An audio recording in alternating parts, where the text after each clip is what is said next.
settore.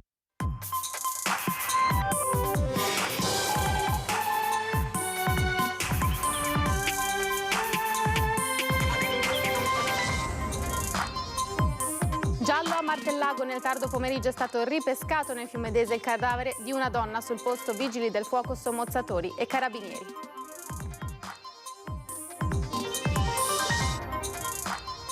Centinaia di lavoratori del comparto ittico hanno manifestato a Venezia davanti alla regione per chiedere sovvenzioni ad un settore messo in ginocchio dal granchio blu. Le vittime del granchio blu, i lavoratori del settore ittico che da mesi non hanno lavoro e fonti di reddito. C'è chi ha dato fondo ai risparmi, ma presto potrebbero esaurirsi anche quelli. Autonomia al voto in Senato, seduta in corso, astenutazione contraria Italia Viva, PD e Verdi. Il nodo dell'opposizione resta quello dei LEP, esulta la maggioranza, la Lega ringrazia gli alleati. Il Consiglio regionale non approva l'ordine del giorno proposto dal vicepresidente della Commissione Trasporti, che invita le aziende a costituirsi parte civile nei casi di aggressioni a bordo. Sopralluogo della CGIL insieme alla deputata del PD Rachele Scarpa nel carcere veneziano di Santa Maria Maggiore. La situazione è al collasso. Si prevedono tempi rapidi per l'avvio dei lavori della Via del Mare. Conclusi gli iter amministrativi, i cantieri potrebbero aprirsi già alla fine dell'anno. Incontro in regione. Buonasera, bentrovate, bentrovati, edizione di Venezia dei telegiornali di Antenna 3. Come sempre iniziamo con il sondaggio che vi proponiamo dopo le polemiche scoppiate per il caso dei 30 km/h nel centro di Bologna. Noi vi chiediamo abbassare i limiti a 30 km/h nelle città, sia allo 0422 16 26 69 1, no allo 0422 16 26 69 0. Come sempre l'esito del sondaggio questa sera a partire dalle 21 alla nostra trasmissione Ring. E proprio su questo una nota di poco fa che dice che gli uffici del MIT hanno preparato la direttiva sui limiti di velocità nei centri urbani, su cui verrà avviato un confronto istituzionale. Il vice premier e ministro Matteo Salvini, che anche oggi è stato in contatto diretto con molti amministratori locali di tutti i colori politici, ribadisce l'impegno a collaborare per ottenere città più sicure, si dice così orgoglioso. Noi adesso cominciamo con le notizie, lo avete sentito dai nostri titoli in primo piano. La cronaca è una notizia aggiunta poco fa in redazione, perché è stato trovato a Martellago il cadavere di una donna ripescato nel fiume Dese nella serata di oggi. Erano circa le 17:30. Sul posto vigili del fuoco e sommozzatori. L'allarme è stato dato da un passante che ha visto il corpo galleggiare sul fiume. La vittima è tuttora è stata trovata senza documenti addosso. E centinaia di lavoratori nel comparto ittico hanno manifestato a Venezia davanti alla regione per chiedere sovvenzioni al settore che è stato messo in ginocchio dalla presenza del granchio blu. A fronte della disperazione dei nostri pescatori, aiutateci, si riassume in una sola parola, in un appello semplice quanto drammatico, la disperazione di migliaia di lavoratori del settore ittico veneto, messo letteralmente in ginocchio dalle razzie del granchio blu e che chiede provvedimenti urgenti a tutti i livelli della politica. 1500 imprese a rischio chiusura totale di un consorzio che produce 70 milioni di euro di fatturato e 1500 imprese. Il granchio blu sta distruggendo un'economia strategica per il Veneto. Un corteo di centinaia di persone sfila per Venezia. Lo guida tra gli altri Roberto Pizzoli, sindaco di Porto Tolle, rappresentante di un territorio che sta pagando un prezzo altissimo ed è arrivato al limite dell'esasperazione. La situazione non è grave, è drammatica, sono mesi che praticamente le nostre famiglie, 1500 famiglie senza reddito ormai da 3-4 mesi, quindi la situazione ormai non è solo economica ma anche sociale, si riversa completamente sul territorio con veramente delle famiglie in grandissima difficoltà. Ad attendere i manifestanti davanti al Palazzo Grandi Stazioni, l'assessore regionale alla pesca Cristiano Corazzari. Sin dal luglio dell'anno scorso abbiamo chiesto che venissero attivati degli strumenti emergenziali a sostegno di questo settore in termini di capacità per esempio di posticipare i mutui, posticipare il pagamento delle bollette, perché queste aziende, queste persone rischiano veramente di non poter vedere con fiducia il futuro e di non poter andare avanti. Intanto in Consiglio regionale le opposizioni sono sulle barricate. Per idem Montanariello e Zottis i 10 milioni di euro stanziati dal governo sono ancora fermi perché mancano i decreti applicativi e dei quasi 3 milioni di euro per il Delta del Po ne sono arrivati appena 350.000. A livello regionale poi l'Emilia-Romagna ha stanziato 2 milioni e mezzo di euro, il Veneto 180.000. Intanto i manifestanti a Venezia hanno viste accolte le richieste avanzate in regione. Abbiamo chiesto alla Regione di farsi portavoce presso il Ministero delle Risorse Agricole e Comunitarie di sbloccare i fondi che sono stati stanziati, 10 milioni di euro, e anche l'applicazione dello stato di emergenza. Chiediamo inoltre che sul Delta del Po venga nominato un commissario ad acta che possa affrontare con procedure più snelle l'attuale situazione. Sono proprio i lavoratori del settore ittico le prime vittime del granchio blu, li abbiamo ascoltati. È 3 mesi che noi siamo fermi senza stipendio. Il governo non fa niente per noi. In questo momento abbiamo fatto i 3 mesi, adesso ne faremo anche in altri 3 senza stipendio, che le vongole non ci sono più. E il granchio blu ha mangiato tutto. Sono rimasti senza lavoro, senza reddito e almeno per ora senza aiuti in grado di risolvere una situazione che definiscono ogni giorno più grave. A 8 mesi dall'esplosione della crisi, secondo gli operatori del settore ittico, non si sono ancora opposte contromisure valide all'invasione del granchio blu. Non c'è anche neanche tanto pesce perché questo granchio ci sta distruggendo. Abbiamo perso un bel 90%, anche quasi 100%. Siamo 4 mesi che siamo a casa dal lavoro. Come si fa ad andare avanti così?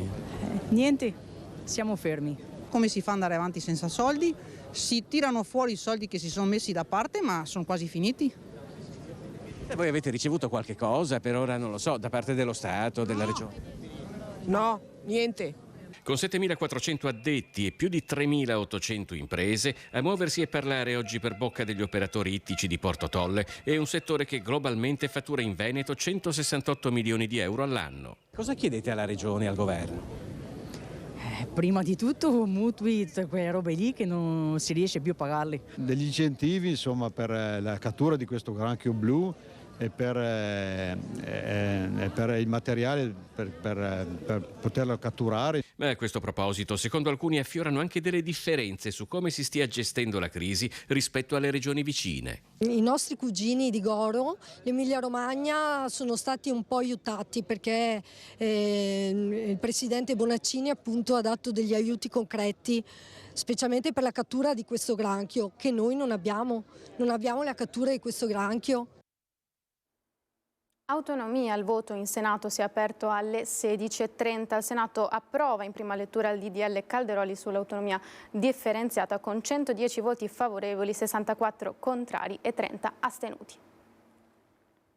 Questa legge quadro, che porterà a far entrare in vigore il tema dell'autonomia differenziata, diventerà realtà se e quando saranno finanziati adeguatamente i livelli essenziali di prestazione. L'autonomia non è per forza un male, non è un vessillo per le regioni del centro-nord, ma la proposta di questo governo non ci convince. Dove sono i LEP?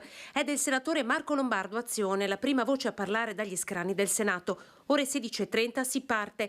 L'atto conclusivo, la dichiarazione di voto sull'autonomia differenziata, finalmente sbarca in Senato, anticipata già dalle prime ore del mattino da decine di dichiarazioni a mezzo stampa. Preoccupato per equità sociale ed unità nazionale del Paese che questa legge mette fortemente a rischio il Movimento 5 Stelle del Veneto. La voce è quella della senatrice Barbara Guidolin. Parla invece di giornata importantissima, soprattutto per il Veneto, Mario Conte in qualità di presidente ANCI. Il voto è un passaggio cruciale per una riforma, dice, che unisce responsabilità e efficienza dell'azione amministrativa e risposte per i cittadini.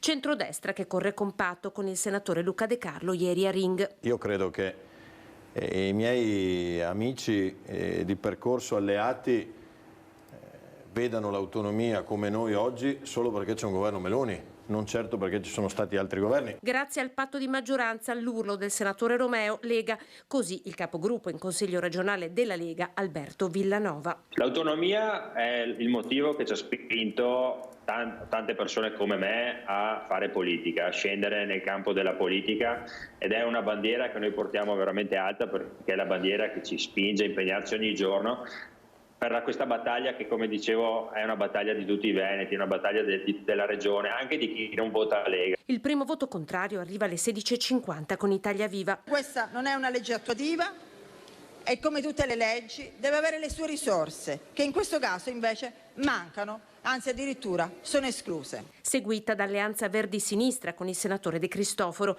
I primi sì arrivano invece da Noi Moderati, parla un emozionato Antonio De Poli, e dal Partito per le Autonomie. Vigileremo, così Forza Italia. Il Paese, Presidente, è già spaccato. Il nodo resta quello dei LEP, lo ribadisce il Partito Democratico in aula. Per attuare i livelli essenziali delle prestazioni in tutto il Paese occorrono nuove risorse e che il governo e la maggioranza che lo sostiene non hanno alcuna intenzione di reperire tali risorse. Il Consiglio regionale non approva l'ordine del giorno proposto dal vicepresidente della Commissione Trasporti, che invita le aziende a costituirsi parte civile nei casi di aggressioni a bordo.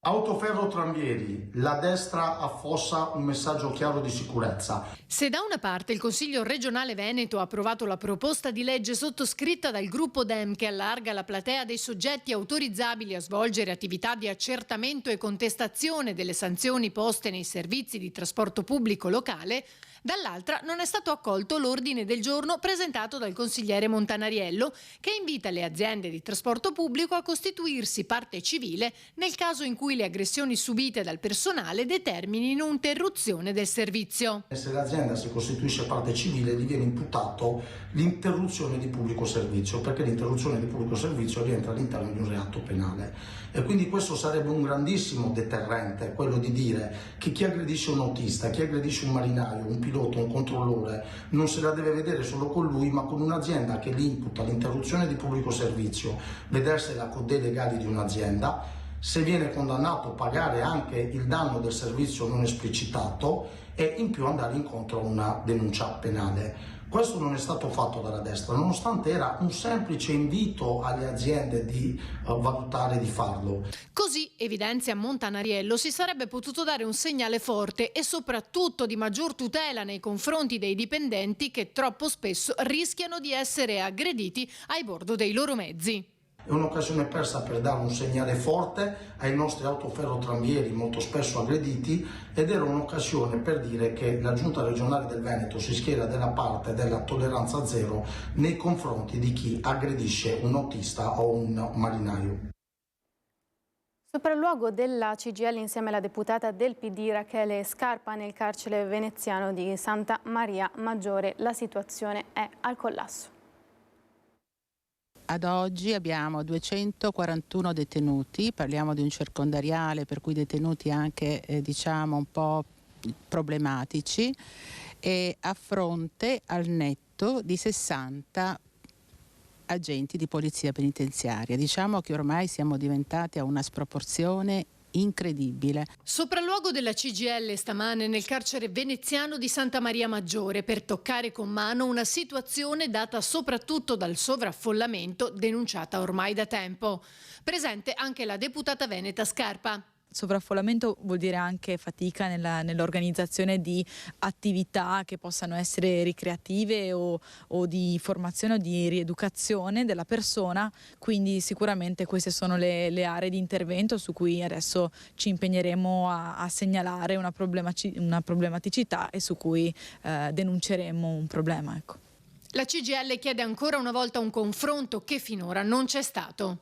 Noi chiediamo ancora una volta, come CGIL Funzione Pubblica, un tavolo all'interno della città. Il circondariale Santa Maria Maggiore è dentro la città. Le istituzioni se ne devono occupare, non può diventare sempre di più una discarica. Noi vogliamo i fatti. Noi abbiamo trovato personale stanco, stremato, con ore di straordinario ormai veramente incredibile. Ci spostiamo a Verona, dove un detenuto si è tolto la vita nel carcere di Montorio, nella stessa sezione in cui si trova il 22enne di Torreglia, Filippo Turetta, con l'accusa di aver ucciso l'ex fidanzata di Vigonovo, Giulia Cecchettin. Si tratta in questo caso del nono suicidio nel carcere di Verona. Noi ora andiamo in pubblicità, qualche istante, e torniamo subito con le altre notizie.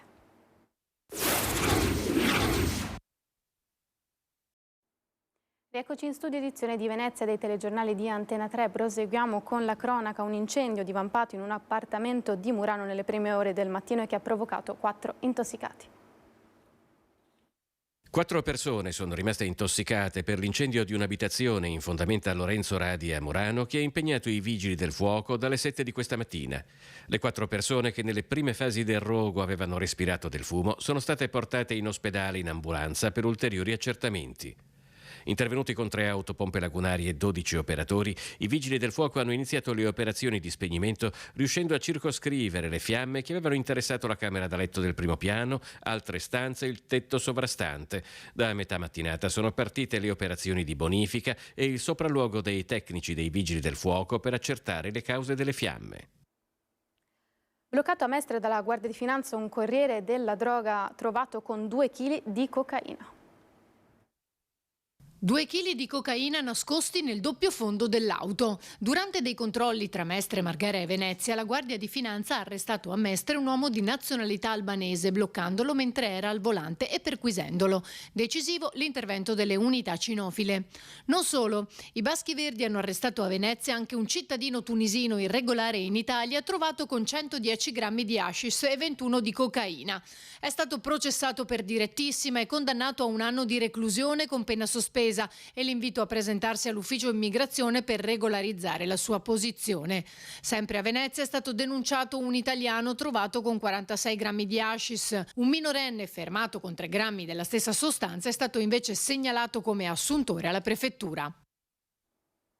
Si prevedono tempi rapidi per l'avvio dei lavori della via del mare. Conclusi gli iter amministrativi, i cantieri potrebbero aprirsi già alla fine dell'anno. L'incontro in regione.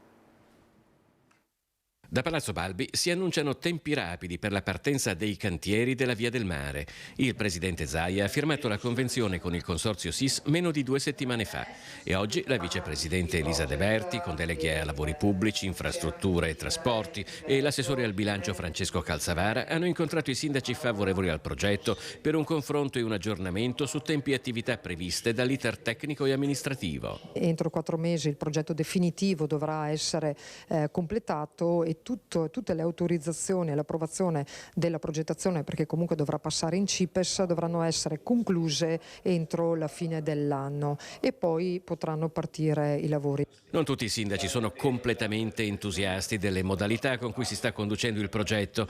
Presidente della conferenza sindaci Litorale Veneto, la prima cittadina di Cavallino Treporti, Roberta Nesto, fa parte invece di chi si dichiara soddisfatto. È sicuramente fondamentale, ma altrettanto fondamentale è la continuazione dalla rotonda Tosano, ex Frova, fino al nostro territorio, perché i flussi che vanno su Jesolo Lido e su Cavallino Treporti sono flussi importanti e da tanti anni aspettiamo una risposta e credo che questo sia il momento per continuare a ragionare e quindi completare quel importante tema della mobilità che tanto interessa i nostri residenti e i nostri ospiti. Una volta completata la Via del Mare bisognerà poi far capire il funzionamento di pedaggi ed esenzioni, visto che non ci saranno gli abituali caselli autostradali, ma apparecchiature che rilevano le targhe delle auto per il costo del pedaggio. I cittadini devono avere la serenità anche di poter capire come funzionano le esenzioni, perché non ci saranno i caselli, sarà un sistema free flow, quindi ci saranno dei portali di fatto, ma in questo hanno già dato disponibilità anche i sindaci per far sapere ai cittadini come ci si deve comportare. Con questo è tutto, ora vi lascio al meteo. Grazie per essere stati con noi, una buona serata, arrivederci.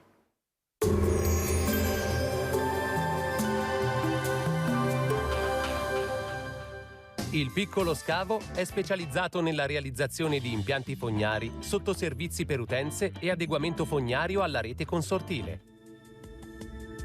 Benvenuti al meteo. Si profilano giornate di tempo stabile e asciutto grazie alla presenza dell'anticiclone. Vediamo il dettaglio di mercoledì 24 gennaio. Sul Veneto cielo poco o parzialmente nuvoloso, con maggiore nuvolosità sui rilievi. Fino al mattino possibili foschie o banchi di nebbia. Temperature stazionarie o in lieve locale aumento, minime intorno allo 0 o di poco inferiori, massime tra 7 e 9 gradi. Spostiamoci ora sul Friuli Venezia Giulia. Anche qui cielo in genere poco nuvoloso, tuttavia in pianura nella notte fino al mattino saranno possibili delle foschie. Temperature minime tra lo 0 e i 3 gradi, massime sui 7-10 gradi.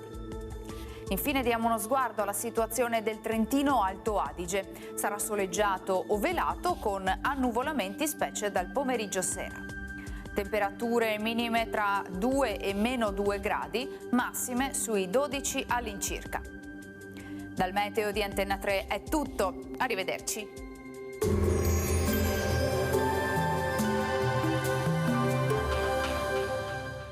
Il Piccolo Scavo è specializzato nella realizzazione di impianti fognari, sottoservizi per utenze e adeguamento fognario alla rete consortile.